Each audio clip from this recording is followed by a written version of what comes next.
Welcome to only IAS. स्वागत है आप सभी लोगों का प्रीलिम बूस्टर न्यूज डिस्कशन में। आज 12 दिसंबर 2022 है, तो आइए देख लेते हैं कि ऐसे कौन से इंपॉर्टेंट आर्टिकल्स हैं जो आज हमें कवर करने हैं। आगे बढ़ने से पहले जानकारी है जीएस फाउंडेशन कोर्स 2024 के बारे में। ये 2024 की बैच है जो 19 दिसंबर से शुरू हो रही है। ये बैच ऑफलाइन और ऑनलाइन दोनों ही मोड्स में अवेलेबल है। आप इस बैच के बारे में कोई और जानकारी चाहते हैं तो इस नंबर पे कांटेक्ट कर सकते हैं या फिर हमें मेल कर सकते हैं onlyaspraram@gmail.com पे। तो चलिए आगे बढ़ते हैं और देखते हैं पहला article, that is about national judicial commission bill 2022। देखिए, वैसे कोई बिल आता है ना तो हम उसे डिस्कस नहीं करते, क्योंकि बिल इंपॉर्टेंट नहीं होता जब तक कि वो एक्ट में कन्वर्ट ना हो जाए। लेकिन ये बिल जुडिशियल कमीशन के ऊपर है। आपको पता होगा कि इंडिया की जुडिशियल हिस्ट्री में ये बहुत ही कंट्रोवर्शियल मुद्दा रहा है। In fact it's not just about prelims, means में भी आप इस बिल का जिक्र कर सकते हैं जब भी आप कोई आर्गुमेंट दे रहे हो कि ऐसा कोई इनिशिएटिव गवर्नमेंट की ओर से लिया गया है। यहां पर एक और खास बात है कि एक प्राइवेट मेंबर बिल है। आपको पता होगा कि इस बारे में तो सरकार फुल फ्लेज्ड एक लॉ भी बना चुकी है एनजेएसी के फॉर्म में, जिसे सुप्रीम कोर्ट ने अनकॉन्स्टिट्यूशनल भी डिक्लेयर किया था।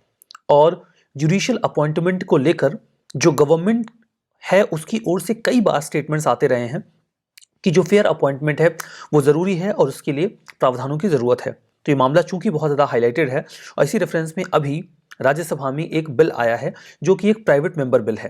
तो जो पहला सवाल बनता है वो तो यही है कि एक प्राइवेट मेंबर बिल का मतलब क्या होता है। प्राइवेट मेंबर बिल का मतलब किसी भी ऐसे बिल से है जिसे किसी मेंबर ऑफ पार्लियामेंट के द्वारा इंट्रोड्यूस किया गया हो, मतलब ये किसी मिनिस्टर के द्वारा इंट्रोड्यूस ना किया गया हो। चूंकि मिनिस्टर एग्जीक्यूटिव को रिप्रेजेंट करते हैं, लेकिन कोई एक individual MP member of parliament जो मिनिस्टर नहीं है वो एग्जीक्यूटिव को रिप्रेजेंट नहीं करता। तो कोई ऐसा मेंबर ऑफ पार्लियामेंट जो एग्जीक्यूटिव को रिप्रेजेंट नहीं करता, जब वो कोई बिल इंट्रोड्यूस करता है तो उसे प्राइवेट मेंबर बिल कहा जाता है। ये जो मेंबर हैं वो सीपीआई एम से बिलोंग करते हैं, विकास रंजन जी। इन्होंने राज्यसभा में फ्राइडे को ये बिल इंट्रोड्यूस किया, जहां पे ये कहा गया कि जो हाई कोर्ट और सुप्रीम कोर्ट के अपॉइंटमेंट्स हैं उन्हें रेगुलेट किया जाए। हालांकि प्राइवेट मेंबर बिल्स के पास होने की संभावना बहुत कम होती है। गवर्नमेंट अगर इस प्रकार के बिल्स को फेवर भी करे तो भी वो उसे रिजेक्ट करके अपना खुद का बिल फ्रेम करके ला देते हैं। खैर, ये एक शुरुआत है, एग्जाम्प्लिफिकेशन में भी काम आ सकेगा। बिल अगर अप्रूव कर दिया जाए, जिसकी संभावना बहुत ज़्यादा कम है, लेकिन ये मुद्दा इंपॉर्टेंट है इसलिए हम इस पर बात कर रहे हैं, तो ये जुडिशियल स्टैंडर्ड्स प्रोवाइड करवाएगा और जुडिशियल ट्रांसफर्स को भी रेगुलेट करना शुरू कर देगा, जिसके अकाउंटेबिलिटी को सेट किया जाएगा। और अगर कोई इंडिविजुअल कंप्लेन आती है किसी जज के अगेंस्ट में मिसबिहेवियर या इनकैपेसिटी के मुद्दे पे, तो जो इन्वेस्टिगेशन है या उसका जो मैकेनिज्म है उसे एक्सपीडिएट किया जा सकेगा। कुछ फंडामेंटल्स हैं जिनसे कन्वेंशनल क्वेश्चन बन सकते हैं, जैसे कि हाई कोर्ट और सुप्रीम कोर्ट को अपॉइंट किया जाएगा। इसके प्रावधान आपको आर्टिकल 124 एंड 217 में मिलते हैं। एक सिंपल सा क्वेश्चन बन सकता है कि इन्हें किसके द्वारा अपॉइंट किया जाता है, और जवाब बहुत ही आसान है, प्रेसिडेंट के द्वारा। कई बार यूपीएससी बहुत ही आसान प्रश्न दे देती है। प्रीवियस ईयर के क्वेश्चन पेपर्स को एनालाइज करने के बाद आपको इसका अंदाजा भी लग जाता है। लेकिन ध्यान दीजिए कि प्रेसिडेंट सोली उन्हें अपॉइंट नहीं करते, बल्कि ऐसा करते वक्त वो कंसल्ट करते हैं चीफ जस्टिस के साथ और बाकी के जजेस के साथ। जो उनका कंसल्टेशन है चीफ जस्टिस और बाकी के जजेस के साथ, यही कोलेजियम सिस्टम को जन्म देता है।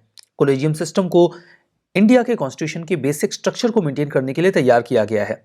पैरेलली ये इंश्योर करता है इंडिपेंडेंट जुडिशरी के मैकेनिज्म को।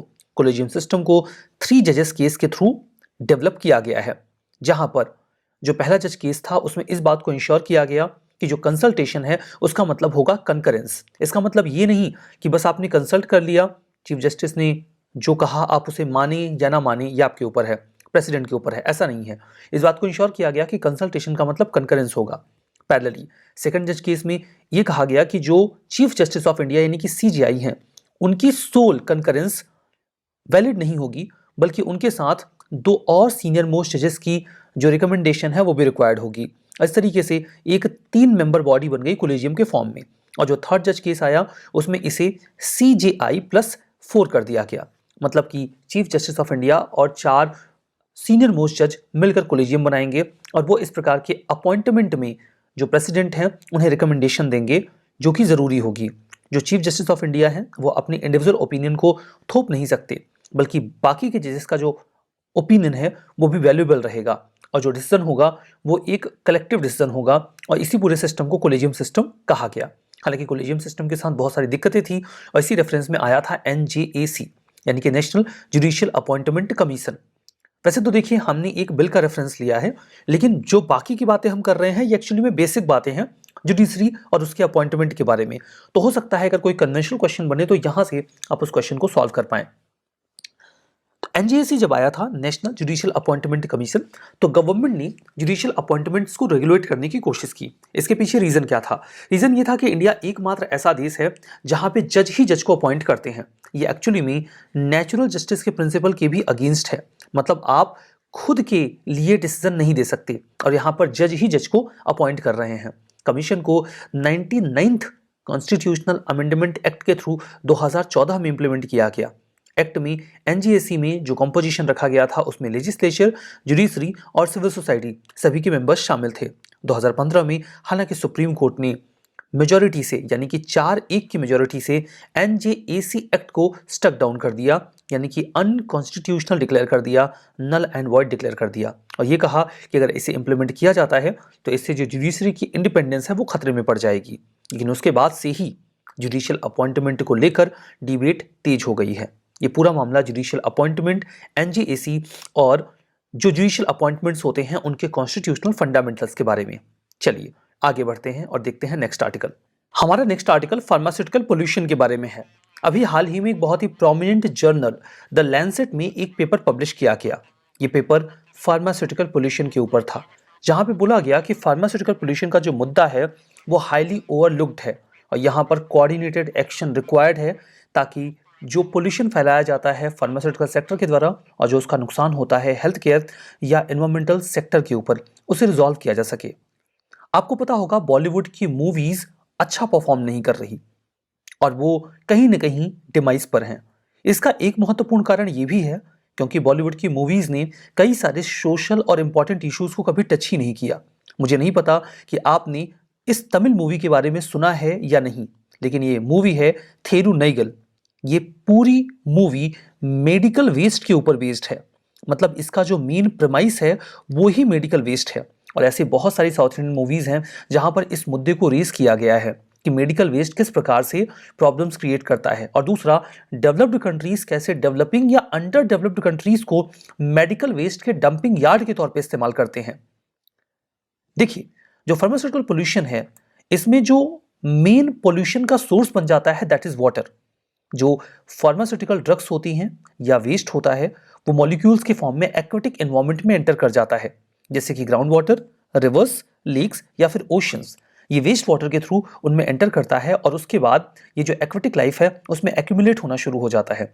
सबसे पहले तो वो डायरेक्टली एक्वेटिक लाइफ को मारना शुरू कर देता है। उसके पैरेलली ये एक्वेटिक लाइफ में जब इकट्ठा होकर मैग्नीफाई होता है, जिसे आप बायो मैग्निफिकेशन कहते हैं, तो वो इंसानों में भी आ जाता है और कई तरीके के नेगेटिव इम्पैक्ट्स क्रिएट करता है। जो ड्रग्स हम इस्तेमाल करते हैं वो बहुत लंबे समय तक वहाँ पर जो वेस्ट वाटर है उसमें वेस्ट वाटर के फॉर्म में वाटर बॉडीज में इकट्ठा हो जाते हैं। कई सारे सोर्सेस होते हैं इस प्रकार के मेडिकल वेस्ट के जनरेट होने के। हेल्थ केयर इंस्टीट्यूशंस इस प्रकार का वेस्ट जनरेट करते हैं, ड्रग मैन्युफैक्चरर्स इसे जनरेट करते हैं, एग्रीकल्चर और एग्रो प्रोडक्ट्स से भी इस प्रकार के केमिकल्स जनरेट होते हैं और जो हम डोमेस्टिक ड्रग यूज़ करते हैं उसे डिस्पोज करने का हमारा बिहेवियर बहुत ही अनइवन होता है। हम बिल्कुल केयरलेस फॉर्म में उसे कहीं भी फेंक देते हैं जो अल्टीमेटली हमारी एक्वेटिक लाइफ का पार्ट बन जाता है। तो इसके कई सारे नुकसान होते हैं। तो ये तो पूरा मामला इस प्रकार के फार्मास्यूटिकल वेस्ट के बारे में रहा। हमारा जो नेक्स्ट आर्टिकल है वो मेडिसिनल प्लांट स्पीसीज के बारे में है जो हिमालय से बिलोंग करती हैं। ये बहुत ही ज़्यादा न्यूज़ में है बिकॉज 3 मेडिसिनल प्लांट स्पीसीज को अभी IUCN की रेड लिस्ट में जगह दे दी गई है और इन्हें सिक्योर किया जाए, बचाया जाए, इस बात पर कंसर्न रेज किया गया है। कई बार आपसे बहुत ही टेक्निकल और अनइवन टर्म्स आपके सामने रख दिए जाते हैं यूपीएससी प्रीलिम्स में और पूछा जाता है कि एग्जैक्टली क्या है। और अगर ऐसे 3 मेडिसिन के नाम आपको दे दिए जाएं तो बड़ा मुश्किल हो जाएगा ये पहचानना कि ये वो कुछ मेडिसिनल प्लांट्स हैं जो न्यूज़ में रहे हैं। खैर हम इनके बारे में चर्चा करते हैं। जो पहला मेडिसिनल प्लांट है दैट इज मेजोट्रोपिक पैलेटा। इसे एक्चुअली में कॉमनली पाटवा कहा जाता है। ये आपको सिर्फ उत्तराखंड में ही मिलेगा। ओनली मिले तो परेशान मत होइएगा, उत्तराखंड में ही मिलता है और क्रिटिकली इंडेंजर्ड है बिकॉज ये बहुत ही कम एरिया में इसका ऑक्यूपेशन होता है। ये अपने सर्वाइवल के लिए थ्रेट फेस कर रहा है because of deforestation, habitat fragmentation और वाइल्ड फायर्स। ये एक्चुअली में सिंथेटिक एंटीऑक्सीडेंट्स जिन्हें हम लैब में बनाते हैं उसका एक बहुत ही अच्छा अल्टरनेटिव है फार्मास्यूटिकल इंडस्ट्रीज के लिए, और इसीलिए बहुत ज़्यादा इंपॉर्टेंट है। जो दूसरी ड्रग है दैट इज फ्रिटिलेरिया सेरहोसा। इसे हिमालयन फ्रिटलेरी के नाम से भी पुकारा जाता है। एक बल्बस हर्ब है, उभरा हुआ इसका जो हर्ब का स्ट्रक्चर होता है। ये पिछले 22 से 26 सालों में 30% तक डिक्लाइन रिकॉर्ड कर चुका है। आईयूसीएन रेड लिस्ट में इसे वल्नरेबल डिक्लेयर किया गया है। इसका इस्तेमाल चाइना में बहुत बड़ी मात्रा में किया जाता है ब्रोंकियल डिसऑर्डर्स जो लंग्स को प्रभावित करते हैं उसके लिए और निमोनिया के लिए। ये एक बहुत ही इंपॉर्टेंट कफ सप्रेसेंट ड्रग के तौर पे भी यूज किया जाता है। इस प्रकार की ड्रग्स को बचाने की जरूरत है। तीसरा है डेक्टोलोरिजा हेटेगिरिया। ये एक पेरिनियल ट्यूबरस स्पीसीज है जो Hindu Kush, Himalayan range, Afghanistan, China, India, Nepal, Pakistan में एंडेमिक है, इस रीजन में पाया जाता है। इसे इंडेंजर डिक्लेयर किया गया है।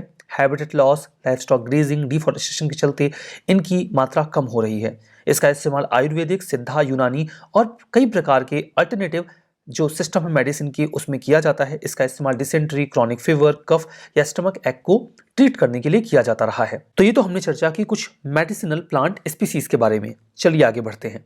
हमारा नेक्स्ट आर्टिकल पेरू के बारे में है।